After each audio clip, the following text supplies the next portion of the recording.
Okay, we're back on. And just a couple more questions on the Mary Tyler Moore Show. Okay. And one of them is, had the show continued, where do you think Murray would be today? What would have been his trajectory? You know, if the show had continued and Murray was still there, boy, that's a lot of years. So figure, well, I think he'd be retired. I think he'd be running probably a little theater group in Minneapolis because there are so many there. That's one of the best theater towns in the country. And I think he probably, because he would be 70 years old. And so I think he probably would have retired from WJM, and he probably would have this theater group and would be very, very happy creating shows, writing shows, producing shows, doing shows in this little small area, and he probably would be a lot happier than he was at WJM. What do you think is the legacy of the Mary Tyler Moore Show? Oh, that love is all around, and you can take it. I don't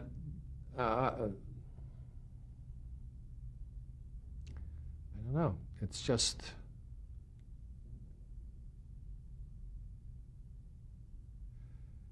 how do I want to say, I don't want to be Pollyannish. I want to say the goodness, people caring for other people can only bring about success and happiness. And everybody cared about each other. The show cared. People cared about the show because everybody cared about each other in that show.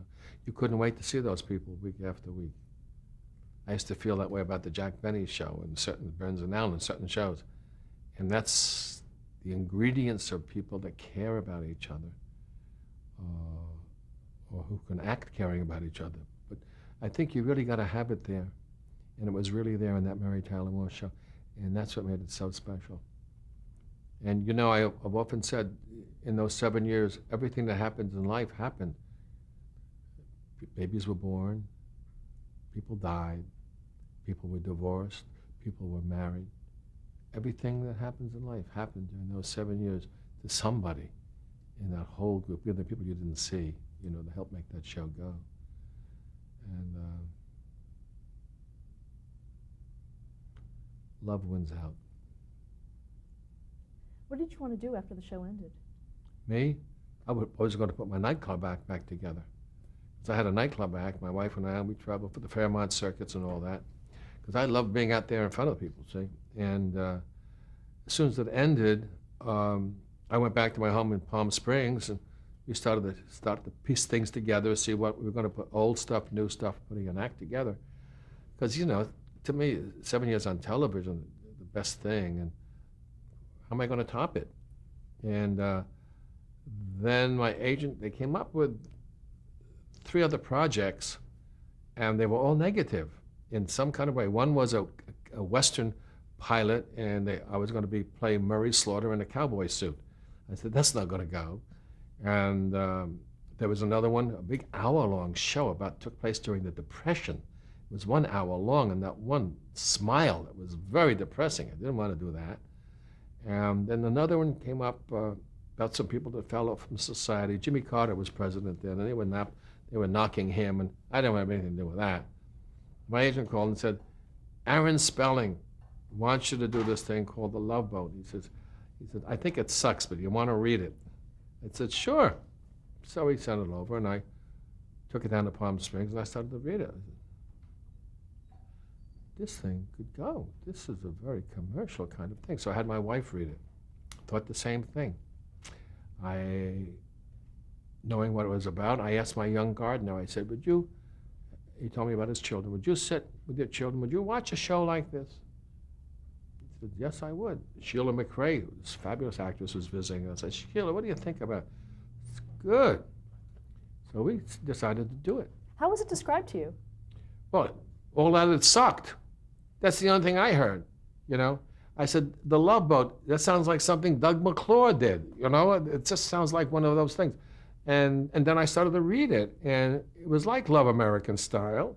It had 3 different kinds of stories, and the thing that got me was there was one very poignant story in there, and it plays this old, it was an old Jewish guy that got on the board, on the ship, and he wanted to die at sea because he was very old and infirm, and because there was no more places in the cemetery where all of his sons are buried, so he wanted to die at sea when they throw you overboard. They put you in a thing and throw you. What happens is he meets a woman, and they really start to enjoy each other's companionship. And it's beautiful. Phil Silvers played that part, and Audra Lindley played the other part. Fabulous actress. And just before they're about to, just before they're about to get home, and they have all these plans, she goes to him. He doesn't, and he's dead. That just affected me. So I said, if they're going to have, and Aaron said, okay, they're going to have one poignant story, we're going to try to do that, one broad comedy story and one sophisticated. I said, wow, with big stars. I said, wow. And these 5 regulars, wow. And the captain, double wow. I talked to my agent, and I said, let's put it together. Let me put it together. The great thing about it is that, if you want to hear this, Aaron Spelling said, I know you like to do plays. I keep talking about that. He said, I know you like to do games. He said, we can work around you. You can be small one week, you can be big the next week. Just say yes. And I never knew why he was so insistent upon me doing. I mean, there's so many actors around. Now, the Mary Tyler Moore show went off about maybe a month before this meeting. And so what happens is I wind up doing the biggest musical of my life, Annie Get Your Gun, with Debbie Reynolds and Gower Champion. And I'm rehearsing that. We made the pilot. I'm rehearsing that. Everything is great. We're going to open in San Francisco. I forgot about the pilot. I was so excited about this. And I came home one night. We're opening in San Francisco about a week and a half. I come home one night, and my wife said, Aaron wants you to call. They sold the Love Boat. I said, oh. Patty, what am I going to do? I said, if I'm going to pick, he's going to have me. I said, I'm going to stay with this show. I waited my whole life to do a musical like this, and I'm going to. So I called Aaron on the phone. He said, oh, they pushed the buttons. The ratings were so high. And he said, but I said, Aaron, I said, I'm opening in a week and a half. I'm opening in San Francisco, and Andy Get Your Gun. He said, well, I told you we'll work around you. So we'll work around you. I said, you will? Because a lot of people, will say that and give lip service, but when it comes down to reality, he said yes. So what we did, I opened, we started shooting. I would leave the studio about 4:35 in the afternoon. I get a plane, somebody would meet me in San Francisco, would have something, he'd do the show, fly back, and then work and do that over and over and over, except for the weekends. And my wife used to say, there's a man that gets in my bed at 2 o'clock in the morning and leaves at 6. I hope to God it's my husband. Because she never saw me, and I would be up there on the weekends. Well, we did it. A big smash. The show was a smash. And I got a little part on the Love Boat. That's cool, because Aaron said, I will do it. And he was a man of his word. And boy, I know a lot of people who would not have done what he did, and he allowed me to really do. And I was with that play for about 3 or 4 months. We brought it down to L.A., big smash and everything else. At that time, it was the highest grosser of any musical they had at the Dorothy Chandler. They've exceeded that now. Anyway, that's how that all happened, and that's how I got. And then I find out later it was Fred Silverman that said, "Get me Gavin MacLeod." So I had an occasion one evening. They had a big thing at ABC, the 25th anniversary. Leonard Goldenson, everybody was there, and Fred came in with his wife, a great wife. My wife said, "Why don't you go thank Fred for I said, "You're right." So I went over. I said, I want to thank you so much for suggesting me. It finally came to be that we know how this happened. And I said, thank you. He said, he said, it worked. And that was the important thing. The next day he left and went to NBC. And then I was doing a show with Marie Osmond. She had a special. I was holding her in my arm and singing this beautiful song to her. And Fred showed up with a big cigar. He says, I created a monster. And that's how I found out how I got that part. Because I always wondered, how would Doug Kramer, Aaron think about me playing from Murray Slaughter? Because Aaron probably knew a lot of things I did before, but still, to play the captain was a whole, because they made the pilot twice before of the Love Boat. Never went. Did you have to audition at all for that? No, I just went up, he just sent me the script, went up there, and we had this big talk in Aaron's estate, the previous one. Aaron Spelling, Doug Kramer, and Henry Coleman. And that's what he said, say yes, say yes. I said, no, I said, my agent told me you give great interview when I'm not supposed to say yes. And so we eventually said yes, and that was a terrific. Doing that show was so special for me because when I was a little boy, I used to go and see theater, like my uncle would take me. And then I got older, I'd go myself, and eventually didn't need anybody for anything. I'm just so involved in it. These people that I used to want to be like on the stage, and then in movies, were coming on this show. And I had a chance to be with them. It was like that little boy that wanted to be an actor, a dream. I never, ever thought this would. I wanted to do one Broadway show, I wanted to do one movie, and then I would go teach or do whatever I did, but it wasn't like that. And I remember going to the captain's table one morning, 6:45. There was Helen Hayes, and Morris Evans, and Mildred Natwick. And they were talking about how nervous they were because it was the first day shooting. It never ended. So John Mills, I welcomed him aboard, and his hand was all wet. So we went to the side after the rehearsal. He said, it's rather like going back to school, isn't it, old boy? I said, that's what it's like. It's like that every Monday we come in here with new people, new wonderful stuff. I held Olivia de Havilland in my arms, and I remember my grandmother taking me to see her in the snake pit, or to each his own. And here I am. I said, boy, if she could see me now. So the show was great. I mean, the show was what the show was, and it was wonderful for the cruise industry. Princess Cruises is still reaping the reward. Every cruise line still is reaping the reward of the Love Boat being on the air. And it was terrific. We had a wonderful gang. The regulars were wonderful people, good actors, and different age ranges and things like that. And I got a chance right next to the last season. They said, we want the captain to have a real love affair. Because I had a lot of women in and out, all semi-platonic. And they said, so who would you like? And I said, Marion Ross. They had a lot of different names. And I went to the guys, the other producers. I said, Marion Ross. Great. That was the first good thing I'd heard for a long time. And Marion Ross and I, we met in it was Walter Winchell File. We were both in our 20s. And it must have been, it was before Operation Petticoat, so it must have been 58. And the producer said, I'm going to have you work. I did one Walter Winchell File. I played an Ivy League killer with my hairpiece. I got so much mail, they had me come back and do another one. It was fabulous. And so I did not. And he said, you're going to be working with Marion Ross, one of the best actresses in town. I said, I never heard of her. Anyway, the whole thing was, I was like a John Garfield character, and she was like a Dinah Shore character. And that's the way he described it to me.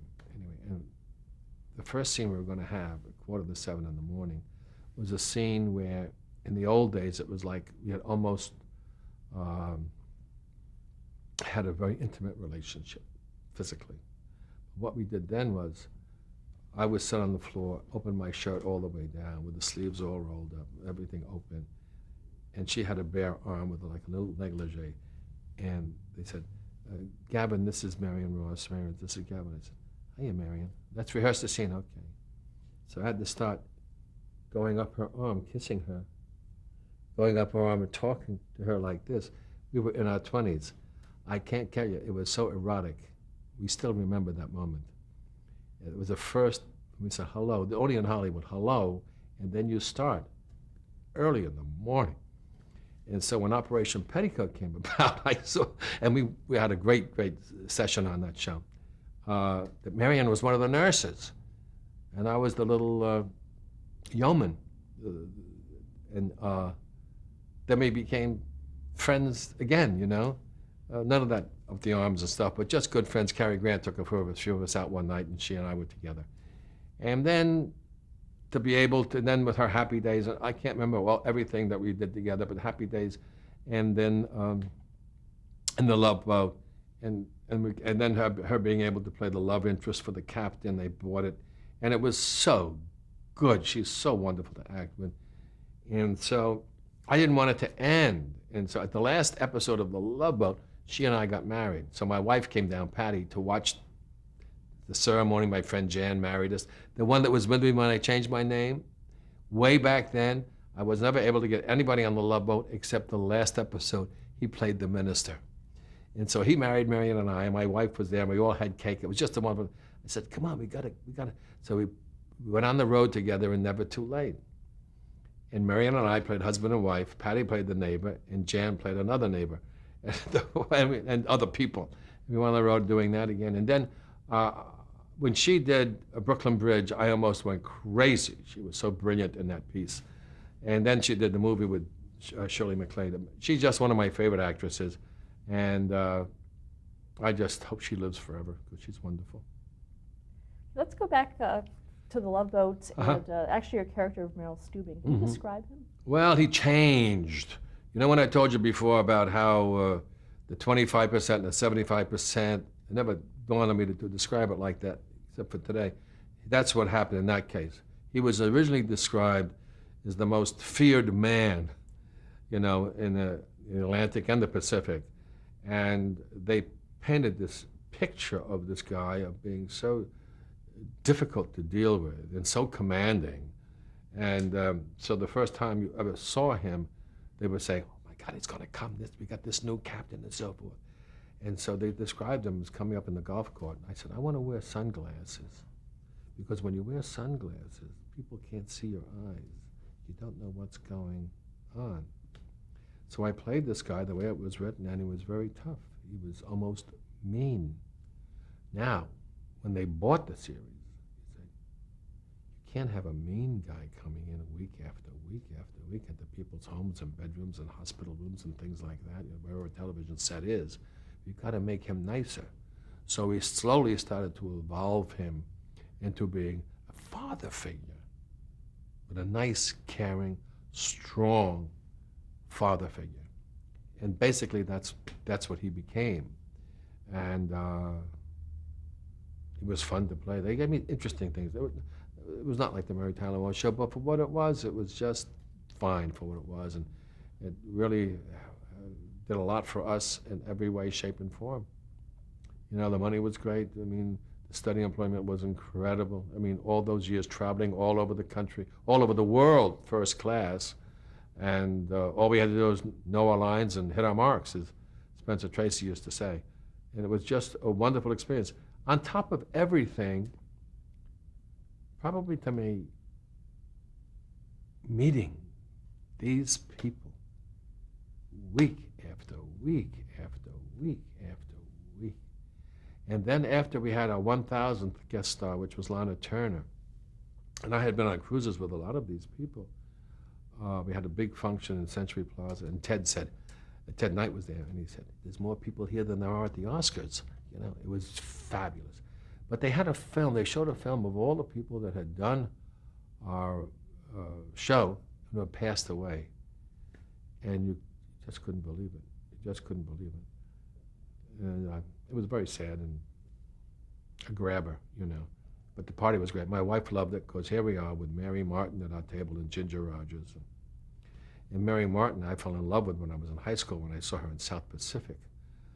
And to think that I'd be playing scenes with her, I've got a picture up in my office, and to be having a table with her, and then Ginger Rogers. You know, I mean, I guess you call it a fan, I don't know what you call it, but to be in the presence of these great movie stars, stage stars, was a gift, was a tremendous gift. Did you welcome them onto the set? I did. A lot of them hadn't worked in 20, 25 years. And I know what that's like. You know it's like when you don't work a few weeks. You know, the first day back is like going back to school. You want to see if you're going to fit in, and you got to, you know. So I would, like Alice Faye and all, I would just give them a wonderful hug as close as I could get, not to upset them, and just really welcome them and make them really, and I meant it from the bottom of my heart, so it was easy for me to do, because it was a thrill for me just to be in their presence, and I sort of just took that upon myself to welcome these really big stars, back. Let's talk a little bit about the rest of the cast. Yeah. Bernie Coppell as Dr. Brooker. Oh, Bernie is Bernie, and he is so uniquely his own person, and he can do dialects that are beautiful. I mean, he can do any kind of dialect in the world, like he did on Get Smart and all those.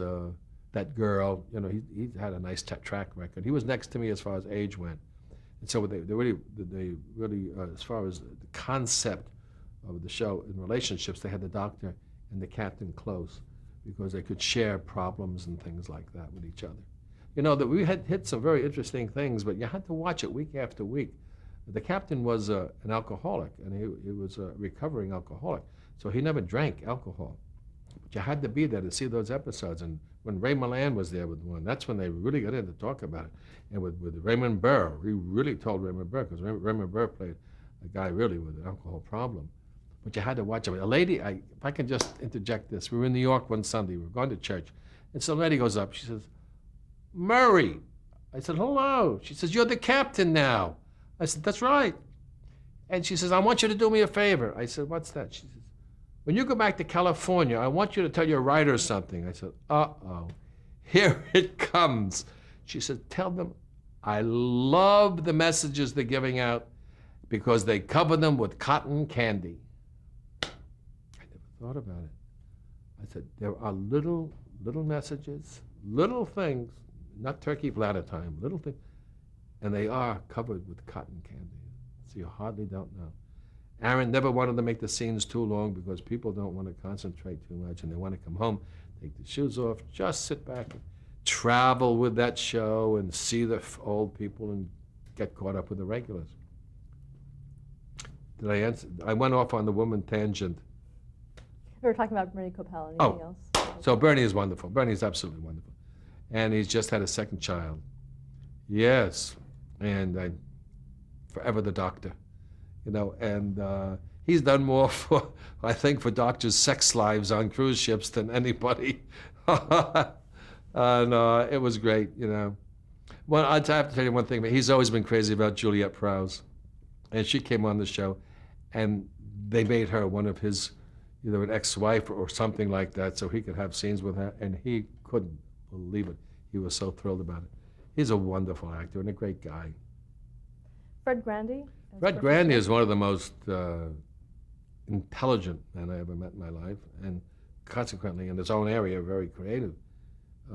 He came to my trailer once, and I said, "What's up?" And he said, "I'm going to get out of the show." I said, "Well, why?" It's wasting my time. He says, "I want to do something for people, so I've decided to run for Congress." I said, "Oh, kidding." You have to know, he was magna cum laude from Harvard. And he said, so I said, "Why are you telling me?" He said, "I need a check." I said, "Oh, well, I'll go home and talk to my wife." So we gave him a check for $1,000. He said, "Wow, this makes me a viable force." That's the next day. He ran. We would go to some of the places where he would, with the big officials and of his party, and we watched him, and he was so smart. And then he called me. I was in my New York apartment. He called me right after the first election. He said, "Gavin, now you know somebody in a medium-high place." He says, "I won by 1.5 points." I said, "Wow." The next time he won by 64 to 65 points. It was really great. But he felt he had to go home to raise money all the time, and he couldn't do everything. And I met him once. I was out in Washington, D.C. for Princess Cruises once, and we had dinner with Fred and his wife in the big Union station there. It was great, called America. And we had a great time with them. And then the next time I saw him, we were doing Oprah, and he had resigned. He didn't go anymore. He got out. He wasn't a congressman anymore. He became the CEO of Goodwill Industries, and because he had a heart for helping people. And he's a very good communicator of ideas. He's very good. And And now he was doing that for a period of years, but I don't know what he's doing now. I know every once in a while I'll see that he's doing a play down in Washington, D.C., where he lives. And that's about it, what I know. What about his character of Gopher? That was hard for him to play. The guy is so bright, you know, and to play a guy like him. And he was creative, so he could do it. And he paid the rent, so he could do it. And he did it. You know, Gopher was a cute kind of guy, a young guy that ran things. And a purser is not like that on a real ship. I mean, it just can't be. I mean, the purser runs a lot of that ship. But it was the concept. And he's a terrific guy, too. Ted Lange as Isaac? Mr. Charisma. Yeah, he's something. And he is so prolific in his writing and directing. He writes plays at the drop of a hat and directs them, and gets great reviews. He's directing a lot of television situation comedies now, and he toured a lot with Driving Miss Daisy. He got married, I think, last year, and I haven't seen him. I know his boys are big now in school and college and everything, but I haven't seen him for a long time. He's very, very talented, and I remember when I was doing Andy Get You Going, the series just went on. I was in San Francisco, and one night somebody came to the door. It was his mom. The series had been on, just showed a couple of them. And she introduced herself. I said, boy, you know, you must be so proud of Ted now. And she said something that was so great. She said, Gavin, I've always been proud of Ted. That was nice. And he's they were all terrific people. What about his character, Isaac? It was fun, you know. He was very popular. He was a great guy to be with. He made you feel good. If you drank, he made you nice drinks, you know. And he had to go to school for that, I think. He was very warm, very caring, and a great guy you'd like to be with. Lauren Tweez as Julie McCoy? Oh, boy. She was something, you know. They searched high and low because the other two girls didn't work out of the previous pilots. And so, I mean, that's how I was able, if they shot the way they wanted to shoot, I never would have been able to audition for Gower Champion. But they didn't have Julie McCoy yet, and they really wanted to make sure this time. And so I tested with 11 actresses from all over the country. Anyone could have played it. I mean, depending which way you wanted to go. But they wanted a Today kind of girl, and as a result, they didn't shoot when they were supposed. The first time we read through the play, there was no Julie McCoy. The show, no Julie McCoy. But it gave me a chance to audition for Gower and get that. Then the story goes that Candy Spelling thought of this one girl that did one day on Charlie's Angels. And so they got a hold of the film. That was Lauren, or Cindy as we call her name. And she got it. She was waiting on tables. And the next week she's doing Julie McCoy. And she did so well. People love her. You know, wherever I go, people say, a lot of guys, tell me about, how was that Julie McCoy? I mean, they really had a big thing for her. But she was so cute. And she was a Today kind of kid. Okay, let's stop there to change the tape.